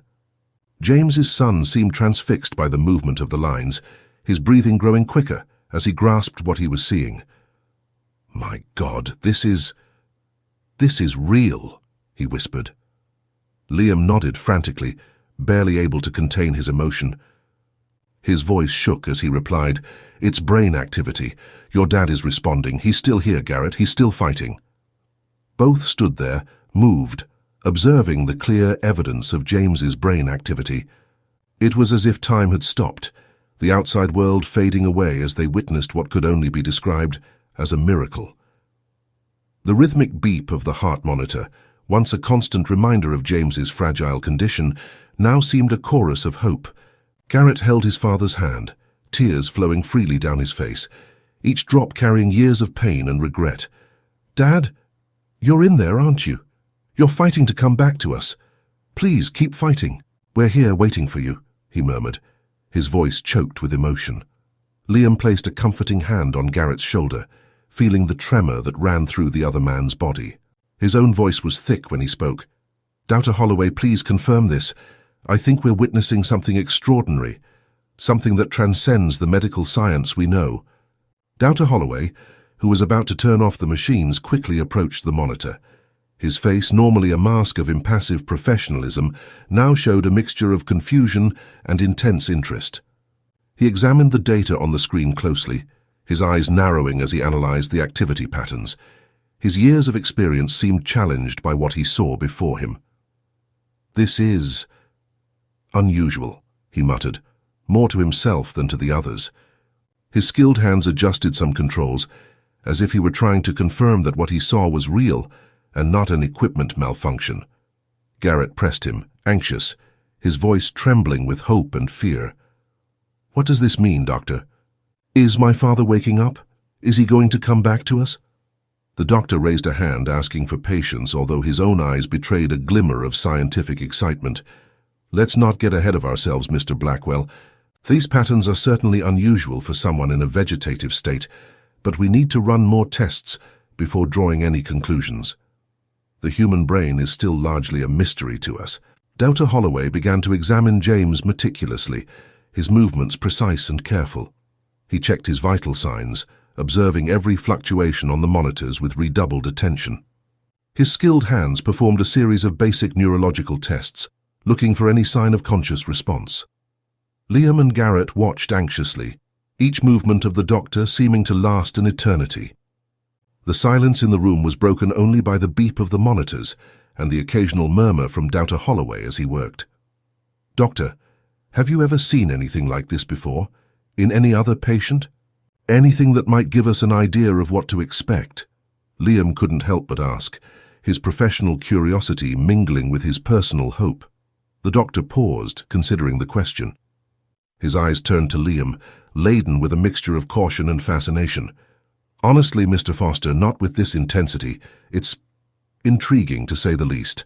I've seen cases of patients showing unexpected signs of brain activity, but nothing as sudden and pronounced as this." He turned to Garrett, his expression serious, but not devoid of a glimmer of hope. "Mr. Blackwell, I'd like to run a full battery of tests immediately. Prolonged EEG, functional MRI, stimulus response tests. We need to understand exactly what's happening here. Every minute counts now." As Dr. Holloway gave instructions to the medical team already present for the machine removal procedure, the atmosphere in the room shifted drastically. What had once been a place of farewell now buzzed with a nervous, hopeful energy. Nurses hurried to prepare the necessary equipment, their voices hushed but urgent, filling the air. Ivy, who had remained silent until this point, looking stunned by the unexpected events, finally stepped forward. Her eyes, once resigned to the impending loss, now sparked with a mixture of anger, confusion, and a flicker of hope that she seemed to be struggling to suppress. "What's going on here? I thought we'd agreed to let him go. What's all this commotion? Why are we prolonging this?" she demanded, her gaze sweeping the scene before her, as if she couldn't believe what she was seeing. Her voice trembled on the last sentence, betraying the internal conflict she was facing. Garrett turned to his sister, his face alight with a newfound hope. The years of tension between them seemed momentarily forgotten in the face of the possibility of a miracle. "Ivy, don't you see? Dad's showing signs of brain activity. He might be coming back to us. This changes everything," he asked, his voice almost childlike in its enthusiasm. Then he grasped his sister's hands, as if wanting to physically convey his hope. "Think about it, Ivy. What if we get more time with him? What if we can say all the things we never said?" Ivy froze, her eyes narrowing in suspicion. The mask of control she had maintained for so long began to crack, revealing the emotional turmoil beneath. "What are you talking about? This is impossible. It must be some kind of equipment malfunction, or worse." She turned to Dr. Holloway, demanding an explanation, her voice laced with accusation. "Doctor, what's going on? This can't be real, can it? Someone must have tampered with the machines, maybe to give us false hope, or—" She left the sentence hanging, unable to complete the thought. The doctor hesitated, clearly trying to find the right words to navigate this emotional minefield. "Mrs. Blackwell, I understand your confusion and skepticism. Believe me, as a doctor, my first instinct is also to seek logical, scientific explanations. But what we are seeing here is, indeed, unusual brain activity. I cannot explain its origin or meaning without further testing, but it is definitely something that warrants investigation. It is not an equipment malfunction, and I can assure you that no one has tampered with anything. What we are witnessing is genuine, albeit inexplicable at the moment, he began, his tone carefully neutral. Liam stepped forward, feeling he needed to intervene. He understood Ivy's skepticism, but also knew this could be a pivotal moment for James. "Mrs. Blackwell," he said, keeping his voice calm and professional, "I know it seems unbelievable. Believe me, I'm as surprised as you are. But it's true. The monitor is showing spikes of activity that are inconsistent with your father's vegetative state. Dr. Holloway agrees it's unusual and wants to run more tests. This could be the chance we've been waiting for, the chance your father was waiting for." He paused, carefully choosing his next words. "Think of it as one last opportunity to be sure. If, after all the tests, nothing changes, then at least we'll know we did everything we could. But what if there's a chance, however small? Don't we owe that to your father?" Ivy looked from Liam to Garrett, her expression a complex mix of emotions. For a moment it seemed like she might concede, but then her face hardened again. "You two, what did you do? Tampered with the equipment, didn't you? All to prolong this, to make me look like the villain. As if I wanted my own father to die," she said, her voice dangerously low, laced with an anger that seemed to mask a deep-seated fear. The accusation hung in the air, heavy and poisonous, threatening to shatter the fragile moment of hope. Garrett was left gaping, shocked by his sister's suggestion. "Ivy, how could you think such a thing? We're all here for Dad's sake. No one is trying to make you look like anything. This is bigger than our squabbles, bigger than any resentment we might have. It's about giving Dad a chance," he exclaimed, the hurt evident in his voice. Liam felt anger rising within him at the unfair accusation, but forced himself to remain calm. He knew losing his composure now would only make things worse. "Mrs. Blackwell, I understand this is hard to believe. The situation is stressful and emotionally charged for all of us, but I swear on my life, on the life of my own sick mother, that there was no tampering. Dr. Holloway was here the whole time. He can confirm no one tampered with the equipment. What we're seeing is real, however inexplicable it may seem," he said, keeping his voice steady but gentle. Dr. Holloway intervened, sensing the need to defuse the situation before it spiraled completely out of control. His voice was calm but firm, carrying the weight of his medical authority. "Mrs. Blackwell, Mr. Blackwell, Mr. Foster, please. I understand that everyone is emotionally invested here, and rightly so. But I need everyone to remain calm. I strongly suggest we suspend any decision about removing life support until we can run further tests and better understand what is happening with Mr. Blackwell." He paused, looking directly at Ivy. "Mrs. Blackwell, I understand your concern about prolonging your father's suffering. It's a valid and compassionate worry, but as his physician, I must advise that we investigate this more thoroughly. If after comprehensive testing there is no significant change, then we can reconsider. But at this juncture it would be imprudent not to explore this unexpected possibility." Ivy looked torn, her face a mask of conflicting emotions. Months of stress and responsibility weighed heavily on her, making it difficult to accept this sudden change of plans. But what if this is just a reflex? What if we're only prolonging the inevitable, making him suffer more? "I can't bear the thought of giving everyone false hope only to—" she asked, her voice softer now, revealing the vulnerability and anguish behind her tough facade. Before she could finish, an impassioned debate erupted in the room. Garrett was arguing fervently for a chance to investigate further, his voice thick with emotion and pleading. "Ivy, please, it's just a little more time. If there's even a chance, however small, shouldn't we grasp at it with both hands? Think of all the things we'd want to say to him, all the apologies we'd want to make. And what if we could have that chance?" Ivy shot back, her voice quavering but determined, insisting they were merely prolonging James's suffering. "You don't understand, Garrett. It's cruel to keep hope alive like this. What if he's suffering? What if he's trapped wanting to leave and we're holding him here?" Liam tried to mediate, offering his professional and personal perspective.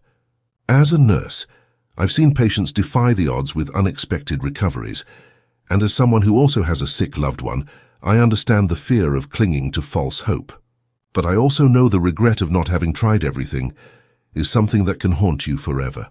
Dr. Holloway chimed in periodically, explaining the possible significance of the signs they were seeing, trying to bring some scientific objectivity to the emotionally charged discussion. The patterns we're observing suggest some level of cognitive activity. I cannot promise a full recovery, but it certainly warrants further investigation. The tension in the air was palpable, voices rising as emotions spilled over. It was as if years of repressed feelings, unvoiced fears and buried hopes were all surfacing at once. The room, once a sanctuary of silence and resignation. In the midst of the chaos, no one initially noticed the subtle change that was occurring. James' eyes, which had remained closed, began moving more actively beneath his lids. Slowly, almost imperceptibly, his eyelids started to flutter, as if he was struggling to open them. His eyes roamed, fixing on the faces around him, catching fragmented glimpses of the scene unfolding before him. It was Liam who noticed first. Mid-sentence, he stopped abruptly, his wide eyes fixed on James's face. "Wait! Look at Mr. Blackwell," he said, his voice barely above a whisper. One by one they all turned, the discussion dying instantly. Ivy brought her hand to her mouth, a sob escaping her lips. Garrett leaned over the bed, his voice shaking with emotion. "Dad? Dad, can you hear us?" The silence that followed was deafening, everyone holding their breath, waiting, praying for a sign. And then, it happened. Suddenly, a guttural sound emerged from James's throat, low and raspy, but unmistakably real. It wasn't a formed word, but it was a conscious sound, a deliberate effort at communication. The sound echoed through the room, silencing everyone in a way that no argument could. It was the sound of life, of consciousness returning against all odds. Everyone froze, eyes fixed on James, barely daring to breathe. The moment seemed suspended in time, charged with possibilities and newly born hope. What would happen next? What did this sound mean for James's and his family's future? The answers were yet to come, but one thing was certain: nothing would be the same after this moment. The room plunged into a deep, reverent silence, as if the very air had frozen. All eyes were fixed on James, each person present barely daring to breathe, fearing to break the spell of this miraculous moment. The guttural sound that had escaped James's throat still echoed in their minds, a vivid reminder that the impossible was happening before their eyes. Slowly, almost imperceptibly, James's lips began to move, trembling with the effort of forming words that had been trapped inside him for so long. It was like witnessing a rebirth, each tiny movement charged with profound and moving meaning. Liam, acting on pure instinct and years of training, quickly grabbed a cup of water with a straw that was on the bedside table. With slightly trembling hands, he leaned over James, offering the liquid carefully. "Mr. Blackwell, try to take a sip. It will help your throat," he whispered, his voice barely containing emotion. With delicate movements, Liam helped James take a few swallows of water.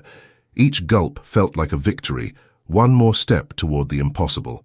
The room remained silent, everyone holding their breath, waiting, praying. After what seemed an eternity, James finally managed to form a word, his voice no more than a raspy whisper, but clear enough to be heard by all. "Wait," he said, the word carrying an immense weight, as if it contained all the thoughts and emotions he had accumulated during his long slumber. The impact was immediate and overpowering. Ivy, who until then had held firm, felt her legs give way.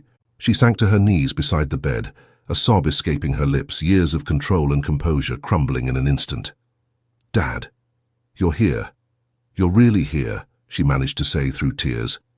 On the other side of the bed, Garrett made no effort to contain his emotions. Tears streamed freely down his face as he held James's other hand, gripping it as if afraid his father might disappear if he let go. "Dad, we missed you so much. Please stay with us, don't go away again." He wept openly, his voice thick with emotion. James slowly moved his eyes between his children, his face, though still pale and weak, showing signs of recognition and emotion. It was as if years of absence were being filled in that single moment, unspoken words finally finding expression in the emotion-charged silence. Dr. Holloway, overcoming his own initial shock, quickly sprang into action. With precise professional movements, he began a series of basic neurological tests, his voice calm but charged with barely contained scientific excitement. "Mr. Blackwell, I'm going to do some simple tests. Try to follow my instructions as best you can," he said, leaning over the patient. The doctor started with simple commands, asking James to squeeze his hand, move his eyes, try to lift his fingers. Each small response was a victory, a miracle in itself. James responded slowly but consistently, his movements weak but undeniably conscious. Liam watched intently, his heart racing, barely believing what he was seeing. "This is incredible. He's really coming back to us," he thought, feeling a wave of emotion wash over him. After several minutes of careful examination, Dr. Holloway straightened up, a look of awe on his face.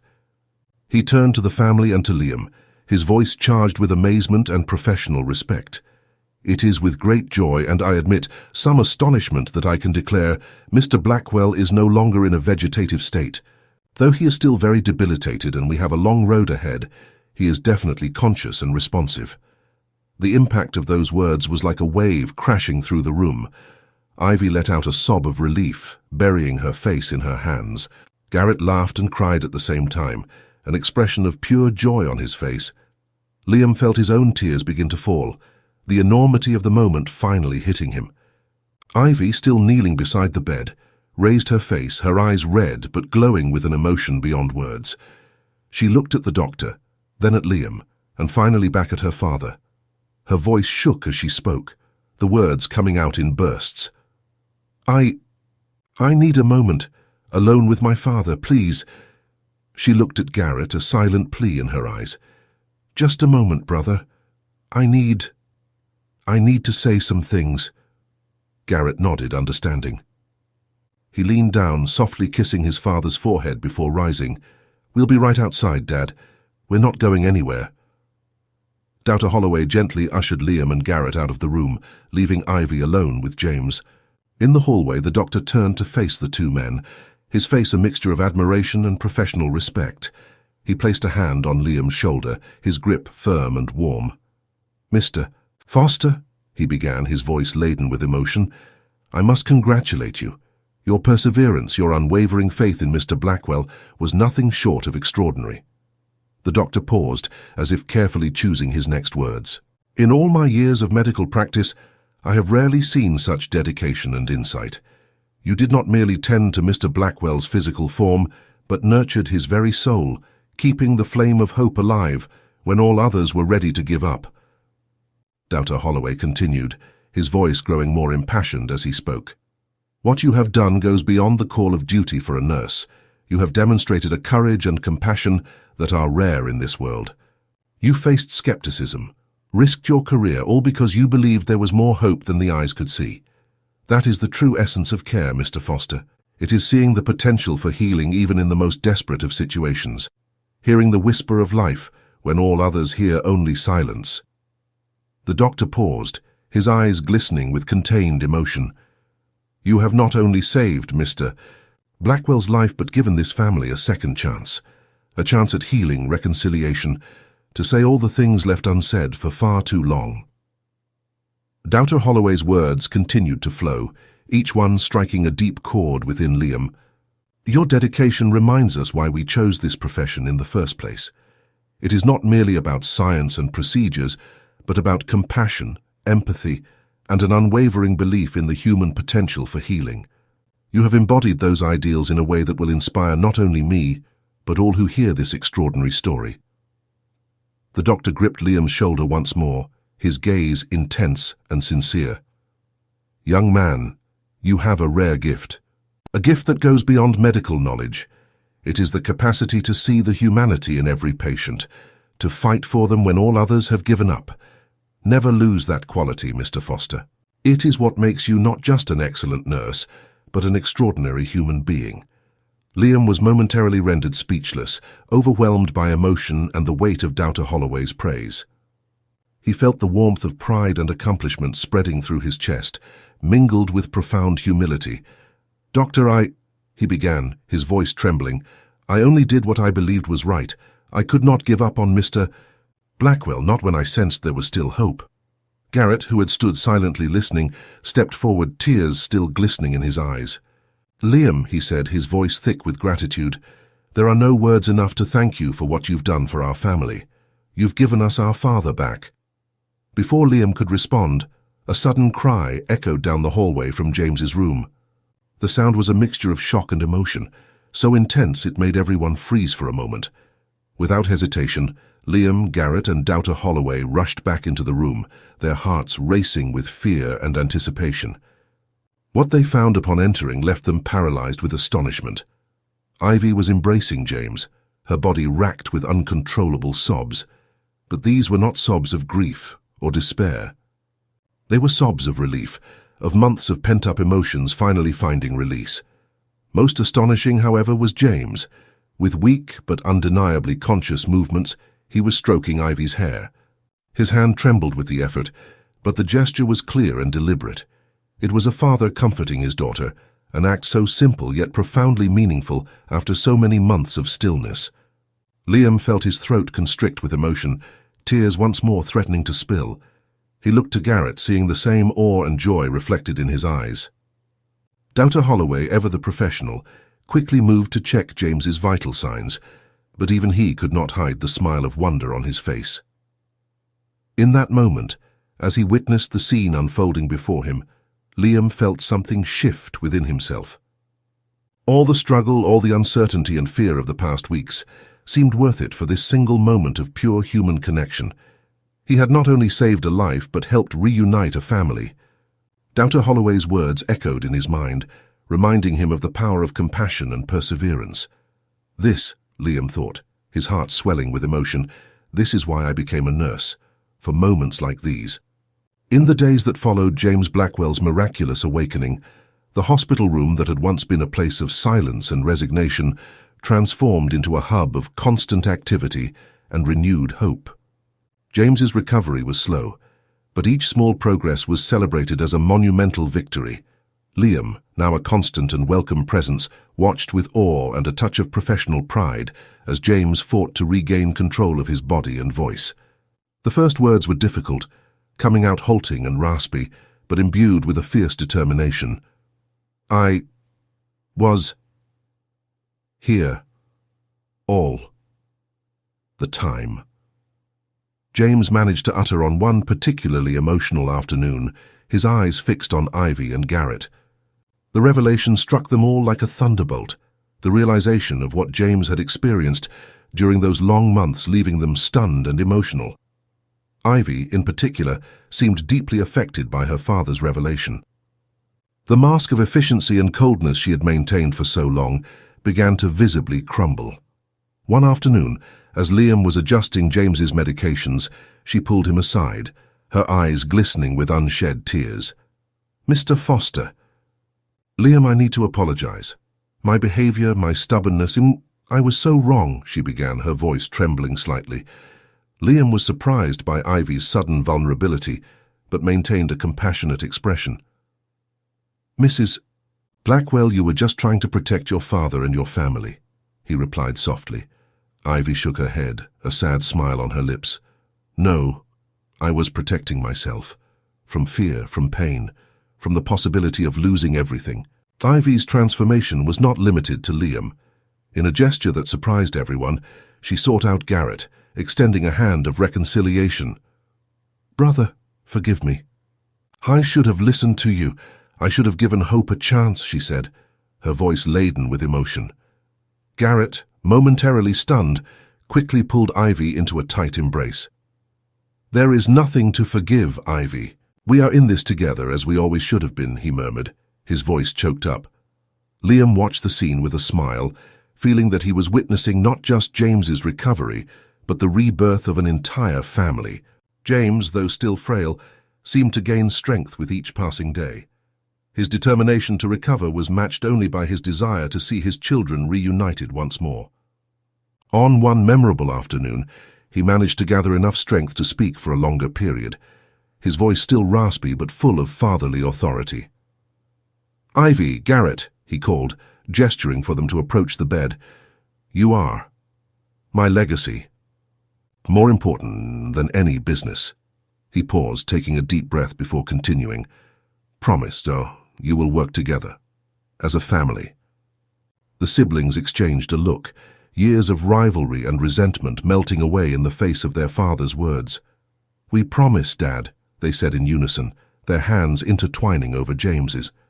Liam's tireless dedication did not go unnoticed. One morning, as he was performing routine care, James beckoned him over with a weak gesture. "Liam, you saved. More than my life, you saved my family," he said, his voice stronger than in previous days. Liam felt a lump form in his throat, moved by the acknowledgement. Before he could respond, Ivy walked into the room, an unusual smile on her face. "Mr. Foster, you're being promoted to head nurse of special care with a substantial bonus," she said, her voice carrying a tone of respect that wasn't there before. Liam was momentarily speechless, the realization of what this meant for him and his mother hitting him with full force. As the days turned into weeks, James began sharing more about his experience. His words, though still slow and sometimes difficult, painted a vivid and harrowing picture of trapped awareness in an unresponsive body. "It was like suffering without being able to speak," he described one afternoon, his eyes distant with the memory. "I could hear, feel, but I couldn't respond." Liam listened intently, taking detailed notes. "Mr. Blackwell, your experience could help so many other patients. Are you willing to share more?" he said gently. James nodded slowly, a glint of determination in his eyes. "If it can help others not go through what I did, yes." James Blackwell's story soon spread beyond the hospital walls. Journalists began gathering in the reception area, eager for an exclusive interview with the man who came back from the dead. The medical community was also intensely interested in the case, seeing in it potential implications for the treatment of patients in similar states. Dr. Holloway, now a constant presence, coordinated the requests for information and studies. Mr. Blackwell's case could revolutionize our understanding of consciousness and altered states. "It's a monumental breakthrough," he explained to Liam during one of his rounds. As James gained strength, Liam found himself taking on an increasingly central role in his recovery. He was no longer just a nurse, but a confidant, a vital link between James and the outside world.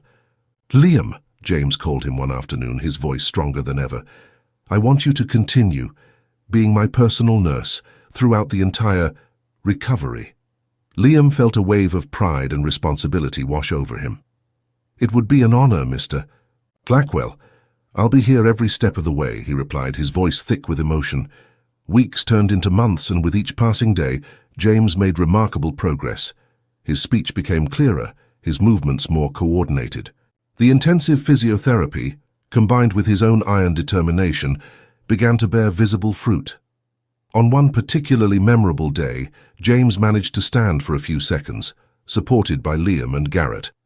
The room erupted in applause and tears of joy, the emotion palpable in the air. "This is just the beginning," James said, a tired but triumphant smile on his face. As James's recovery progressed, Ivy and Garrett began working together to reorganize the family's businesses. What was once a source of conflict now became a joint project of renewal and growth. Liam observed with satisfaction, seeing how adversity had forged a new dynamic between the siblings. "I never thought I'd say this, but working with Garrett has been surprisingly rewarding," Ivy commented to Liam one day, as she reviewed some documents by James's bedside. Garrett, overhearing the remark, grinned widely. "Who would have thought, sister, that almost losing our father would finally make us understand each other?" The impact of James's story on the medical community was profound and long-lasting. Researchers from around the world began studying his case, seeking to better understand the mechanisms of consciousness and how to improve diagnosis and treatment of patients in similar states. Dr. Holloway, now one of the leading experts on the subject, often consulted Liam about his observations. "Your instinct was right, Liam, and it may change the lives of countless patients in the future. Never underestimate the power of intuition, combined with medical knowledge, he said in one of those consultations. As the months passed, the idea of creating a foundation to research altered states of consciousness began to take shape. James, now able to actively participate in the discussions, was the project's biggest enthusiast. "I want our experience to help others. No one should go through what we went through," he declared at a family meeting. Ivy and Garrett readily agreed, seeing in the foundation an opportunity to give a new purpose to the family's resources. Liam, invited to take part in the discussions, felt a wave of emotion as he realized the potential impact this initiative could have. 6 months after James's miraculous awakening, the Blackwell family organized a special ceremony. The hospital's event hall was elegantly decorated, filled with healthcare professionals, journalists, and prominent figures from the medical community. At the center of it all was Liam, still uncomfortable with all the attention, but deeply touched by the recognition. James, now able to stand for longer periods with the help of a cane, made a point of delivering the award to Liam personally.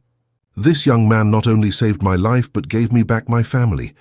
His dedication and compassion are an example for all of us," he said, his voice strong and clear, filling the hall. Liam, emotional, accepted the award with trembling hands. Looking out at the audience, he saw familiar and new faces, all united by the incredible journey they had shared.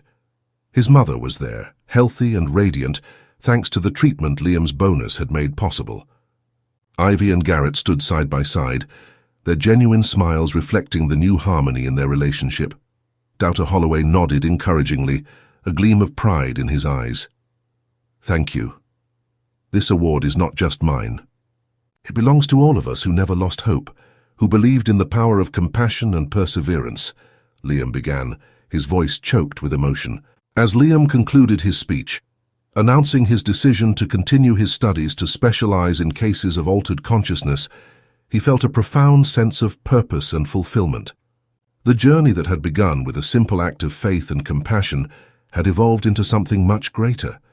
Looking at James and his family, at his colleagues and mentors, Liam knew that this was not an end, but a new beginning. A beginning full of possibilities, of lives to be touched and changed. This, he thought, a smile spreading across his face, is just the first chapter of a much larger story. "Each life is precious," he said in his acceptance speech, "and every consciousness, however hidden it may be, deserves our attention, our care, and our unwavering hope." What began as an act of faith turned into a revolution of compassion and understanding. May we never forget the power of believing in the impossible and fighting tirelessly for those who cannot fight for themselves. As Liam's words echoed through the hall, James, Ivy, and Garrett exchanged looks of pride and gratitude. What had begun as a family tragedy had turned into a legacy of hope and healing that would continue to touch lives for generations to come. And at the center of it all was Liam Foster, the young nurse whose compassion and determination had unleashed a wave of change that no one could have foreseen. The story of James Blackwell and Liam Foster serves as a powerful reminder of the transformative potential of compassion, perseverance, and faith in the inherent dignity of every human life. It teaches us that even in the darkest hours, the light of hope can shine, illuminating new paths and possibilities that once seemed unimaginable. If you enjoyed this story, we invite you to like this video and subscribe to our channel. Your support motivates us to keep bringing emotional stories almost every day. Don't miss the next amazing narrative that's about to appear on your screen. We are immensely grateful to have you here with us. Now you can click on the links that are appearing on the screen right now. We have a special selection just for you, filled with valuable stories and guaranteed entertainment. See you there.